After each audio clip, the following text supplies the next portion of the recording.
Hello दोस्तों, देखिए हम लोग का पार्टी चल रहा, पिकनिक मना रहे हैं हम लोग। देखिए यहाँ पे घर से बाहर निकाल गए हैं, सब बटुला लेके बाहर निकले हैं। आपके देखो तो एकदम किस्म किस्म का सब है। देखो चलवा बामी नाना घर से बाहर निकाल गए।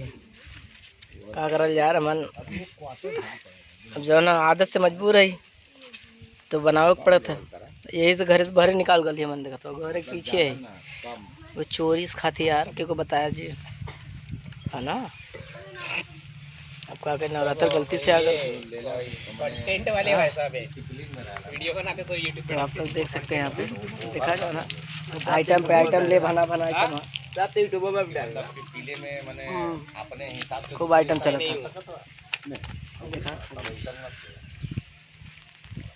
घर के बाहर निकाल गई आज खाए के चक्कर में। ना पता चला, दादी को पता चली तो लठ बरती पीठ पे हमारे के।